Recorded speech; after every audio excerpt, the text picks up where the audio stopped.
Let me quote from A Conflict of Visions. Quote, when interests are at stake, the parties directly affected usually understand what the issue is.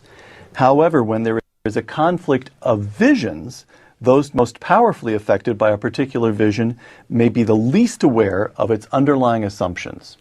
Explain that distinction between interests and visions.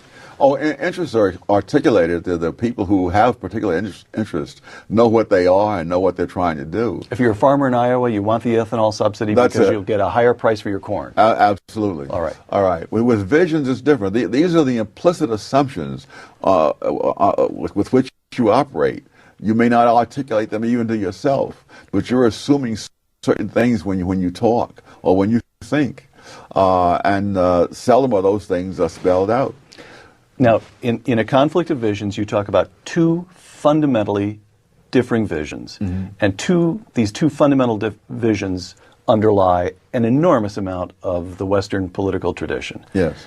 The constrained vision and the unconstrained vision. Mm-hmm. Let me take a stab at a tight definition of each, and then you correct it for me. Mm-hmm. Under the constrained vision, an exemplar would be Adam Smith. Yes. Human nature is flawed, but it's fixed. Mm. And the question is, how do we erect institutions that contain our flaws and permit us to live in the best possible society, given in effect the fallen nature of, or the fallen character of human nature? Fair? Yes, absolutely. So when you say constrained, it's a vision of human nature itself. Human nature is fixed, flawed, and therefore we operate within constraints. The constraints human nature itself provides. Unconstrained is human nature itself is malleable. We must remake the world. There are institutions causing this pain and suffering. Oh, absolutely. Okay.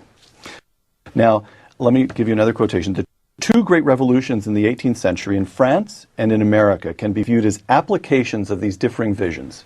Explain that one.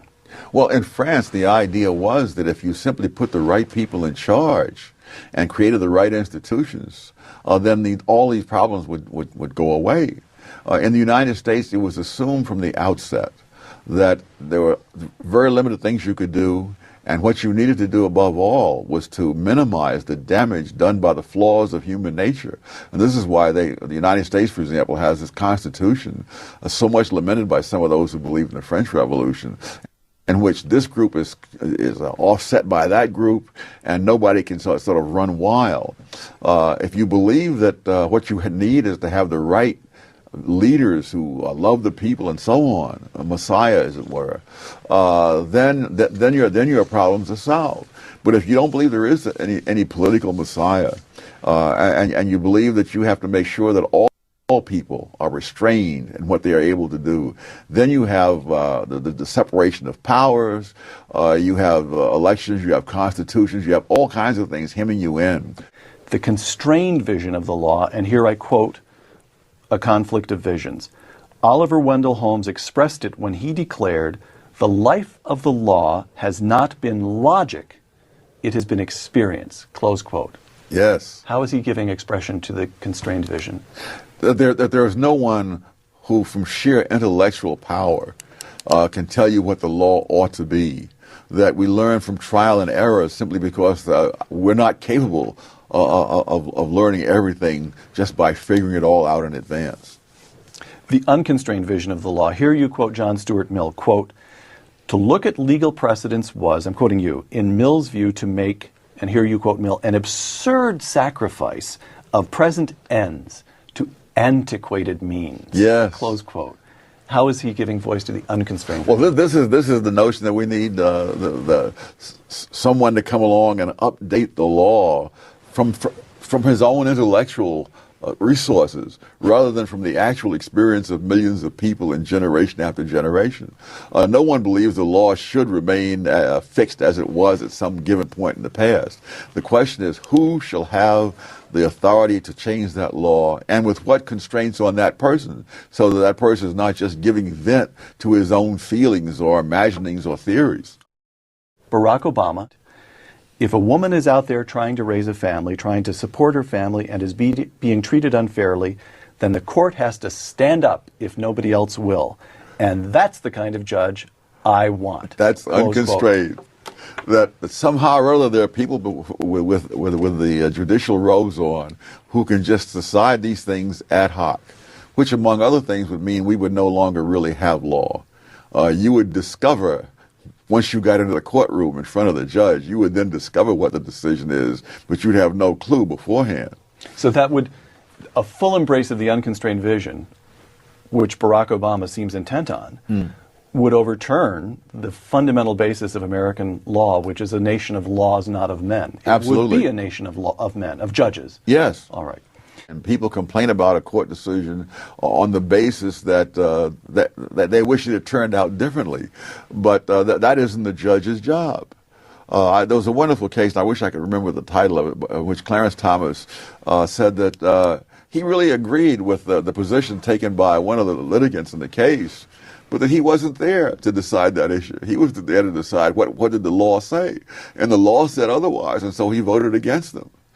You see the same thing in Oliver Wendell Holmes, where in a number of cases he makes very cutting disparagements of one of the litigants in the case and then votes in favor of him, because I'm not here to decide what the merit is. And one of his decisions, he said, I am not at liberty to discuss the justice of the act.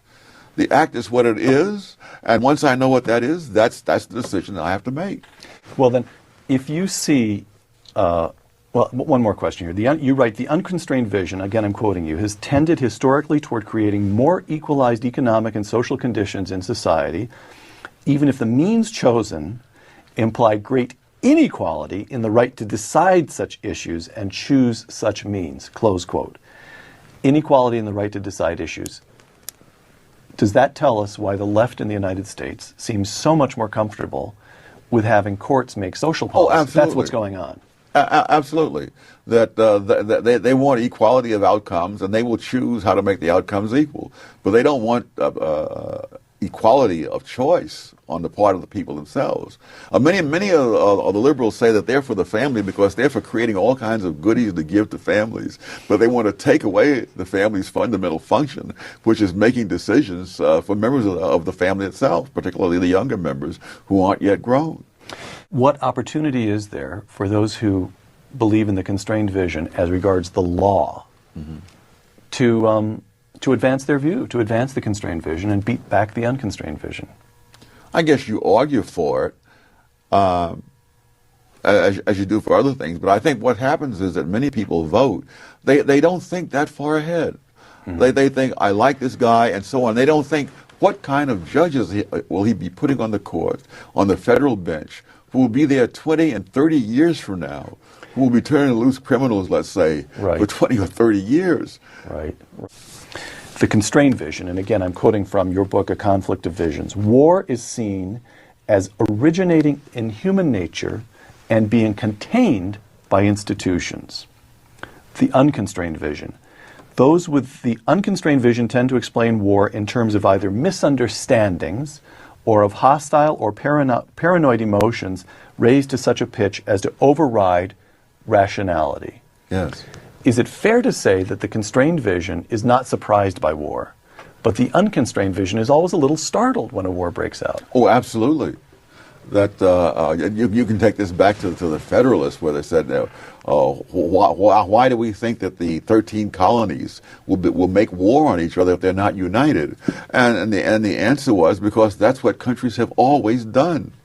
And so it's not a question of, in fact, it's not just war, it's poverty, it's crime. All those are things which people with the unconstrained vision feel needs explaining. Whereas people with a constrained vision think what needs explaining is, how do we sustain peace? How do we have law and order? How do we have morality?